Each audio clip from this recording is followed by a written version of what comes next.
world. Tonight there are almost 8,000 students, or there are more than 8,000 students graduated from UT. So that great paragon of analytical rigor, Ask.com, says that the average American will meet 10,000 people in their lifetime. 10,000 people, that's a lot of folks.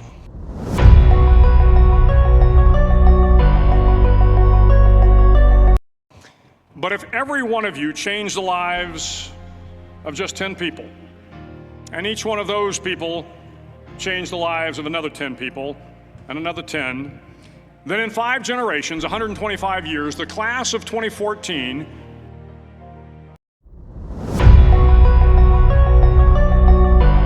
think about it. Over twice the population of the United States. Go one more generation, and you can change the entire population of the world.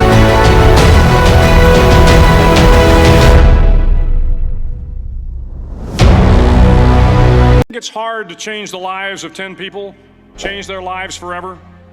You're wrong. I saw it happen every day in Iraq and Afghanistan. A young Army officer makes a decision to go left instead of right down a road in Baghdad, and the 10 soldiers with him are saved from a close-in ambush.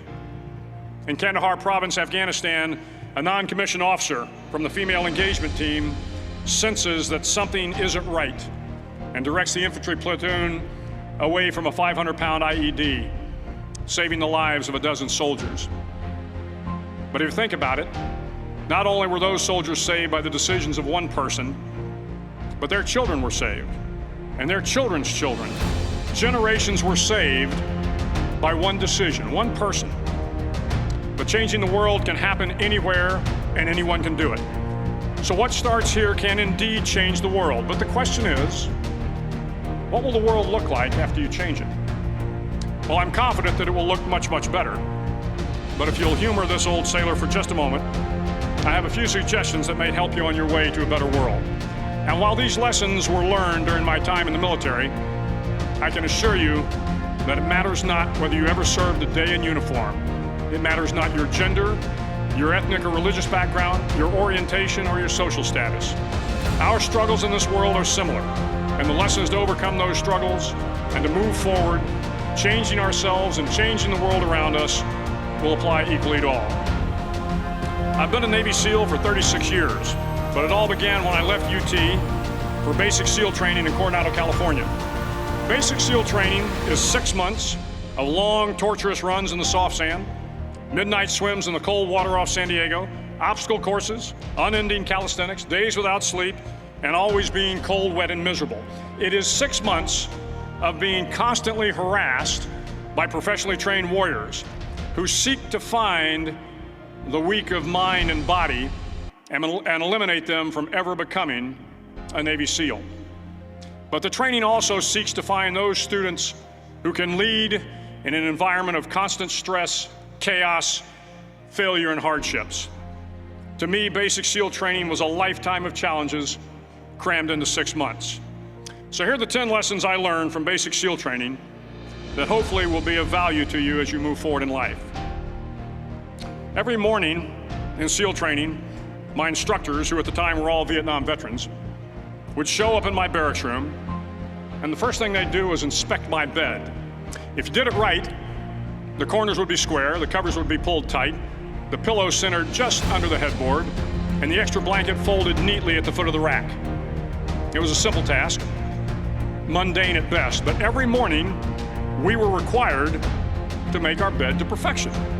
It seemed a little ridiculous at the time, particularly in light of the fact that we were aspiring to be real warriors, tough, battle-hardened SEALs. But the wisdom of this simple act has been proven to me many times over. If you make your bed every morning, you will have accomplished the first task of the day. It will give you a small sense of pride, and it will encourage you to do another task, and another, and another. And by the end of the day, that one task completed will have turned into many tasks completed. Making your bed will also reinforce the fact that the little things in life matter. If you can't do the little things right, you'll never be able to do the big things right. And if by chance you have a miserable day, you will come home to a bed that is made, that you made. And a made bed gives you encouragement that tomorrow will be better. So if you want to change the world, start off by making your bed. During training, the students are all broken down into boat crews. Each crew is 7 students, 3 on each side of a small rubber boat, and 1 coxswain to help guide the dinghy. Every day, your boat crew forms up on the beach and is instructed to get through the surf zone and paddle several miles down the coast. In the winter, the surf off San Diego can get to be 8 to 10 feet high, and it is exceedingly difficult to paddle through the plunging surf unless everyone digs in. Every paddle must be synchronized to the stroke count of the coxswain. Everyone must exert equal effort, or the boat will turn against the wave and be unceremoniously dumped back on the beach. For the boat to make it to its destination, everyone must paddle. You can't change the world alone. You will need some help. And to truly get from your starting point to your destination takes friends, colleagues, the goodwill of strangers, and a strong coxswain to guide you. If you want to change the world, find someone to help you paddle. Over a few weeks of difficult training, my SEAL class, which started with 150 men, was down to just 42. There were now 6 boat crews of 7 men each. I was in the boat with the tall guys, but the best boat crew we had was made up of the little guys, the Munchkin crew, we called them. No one was over 5'5". The Munchkin boat crew had 1 American Indian, 1 African American, 1 Polish American, 1 Greek American, 1 Italian American, and 2 tough kids from the Midwest. They out-paddled, outran, and outswam all the other boat crews. The big men in the other boat crews would always make good-natured fun of the tiny little flippers the Munchkins put on their tiny little feet prior to every swim. But somehow these little guys from every corner of the nation and the world always had the last laugh, swimming faster than everyone and reaching the shore long before the rest of us. SEAL training was a great equalizer. Nothing mattered but your will to succeed, not your color, not your ethnic background, not your education, not your social status. If you want to change the world, measure a person by the size of their heart, not by the size of their flippers. Several times a week, the instructors would line up the class and do a uniform inspection. It was exceptionally thorough. Your hat had to be perfectly starched, your uniform immaculately pressed, your belt buckle shiny and void of any smudges. But it seemed that no matter how much effort you put into starching your hat or pressing your uniform or polishing your belt buckle, it just wasn't good enough. The instructors would find something wrong. For failing the uniform inspection, the student had to run, fully clothed, into the surf zone, then wet from head to toe, roll around on the beach until every part of your body was covered with sand. The effect was known as a sugar cookie. You stayed in the uniform the rest of the day, cold, wet, and sandy. There were many a student who just couldn't accept the fact that all their efforts were in vain, that no matter how hard they tried to get the uniform right, it went unappreciated. Those students didn't make it through training. Those students didn't understand the purpose of the drill. You were never going to succeed. You were never going to have a perfect uniform. The instructors weren't going to allow it. Sometimes, no matter how well you prepare or how well you perform, you still end up as a sugar cookie. It's just the way life is sometimes. If you want to change the world, get over being a sugar cookie and keep moving forward.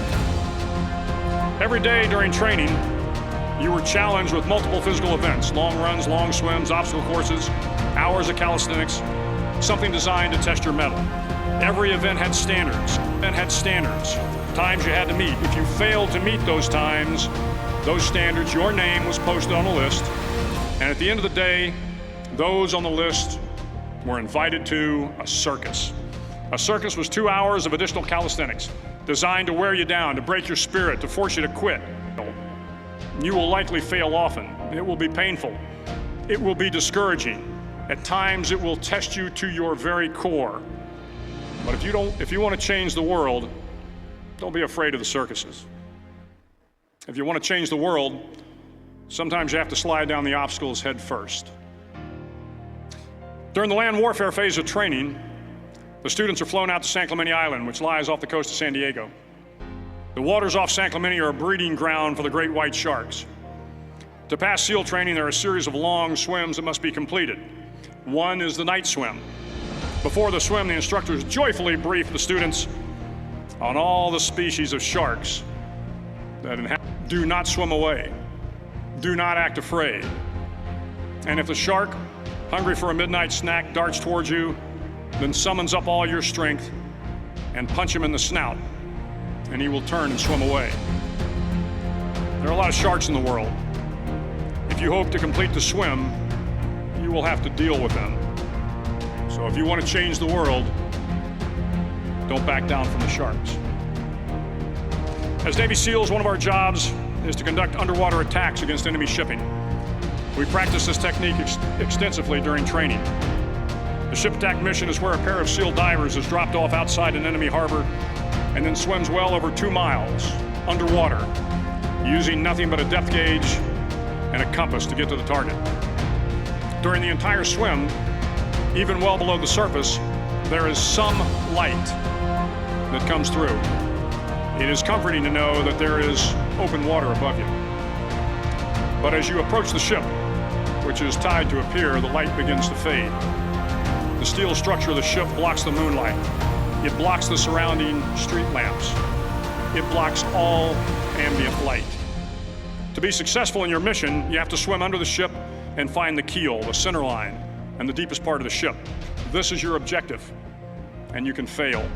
Every SEAL knows that under the keel, at that darkest moment of the mission, is a time when you need to be calm, when you must be calm, when you must be composed, when all your tactical skills, your physical power, and your inner strength must be brought to bear. If you want to change the world, you must be your very best in the darkest moments. The 9th week of training is referred to as Hell Week. It is 6 days of no sleep, constant physical and mental harassment, and one special day at the mud flats. Day with a task completed. Find someone to help you through life. Respect everyone. Know that life is not fair and that you will fail often. But if you take some risks, step up when the times are the toughest, face down the bullies, lift up the downtrodden, and never, ever give up. If you do these things, the next generation and the generations that follow will live in a world far better than the one we have today. And what started here will indeed have changed the world for the better.